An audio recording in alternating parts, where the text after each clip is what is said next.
Masques arborés, distanciation sociale appliquée du mieux possible, les représentants des 5 partis politiques qualifiés pour les élections communales et municipales du 17 mai ont répondu présents à l'invitation des membres de la Commission électorale nationale autonome ce 11 avril au siège de l'institution.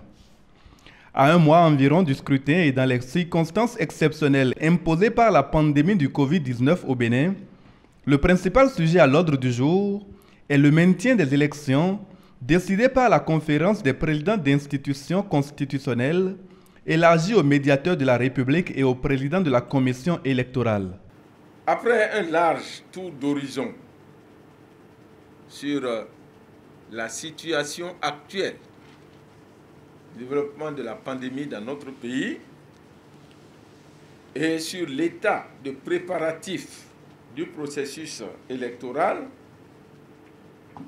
et compte tenu aussi de la nécessité de la continuité démocratique et du respect des dispositions de notre Constitution, les présidents des institutions ont recommandé au gouvernement et à la Sénat la poursuite du processus électoral. La décision est accompagnée de modalités de mise en application concernant notamment la sécurité sanitaire des agents électoraux. Et pour ce qui est du déroulement de la campagne électorale dans un contexte aussi particulier, les propositions sont pour le moins singulières. Auparavant, c'était des caravanes, des meetings, porte à porte. Si nous maintenons cette forme de campagne, ça veut dire que nous risquons de favoriser la propagation du virus. C'est pour ça que la réunion des présidents des institutions a préconisé le recours massif aux médias au lieu des meetings. Et à cet effet, il a été demandé au président de la HAC d'examiner et de proposer les modalités de mise en œuvre. Et pour soulager les partis politiques, il a été retenu que l'incidence financière de la mise en œuvre de cette mesure-là soit à la charge de l'État. Pas toujours complètement rassurés, les partis politiques souhaitent surtout s'assurer de faire passer leur message auprès des potentiels électeurs. Parce que comme vous le savez, la situation du coronavirus a amené le Bénin à se diviser pratiquement en deux. Nous avons le cordon sanitaire et nous avons l'extra-cordon sanitaire.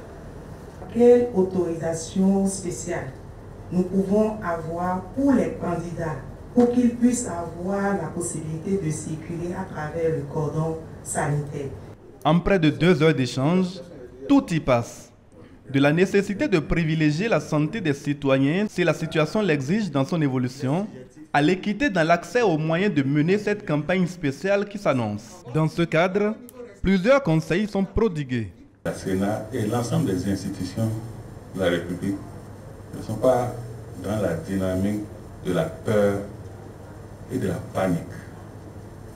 Vous avez demandé comment faire pour une forte participation des électeurs. C'est d'abord de vaincre la peur et la panique.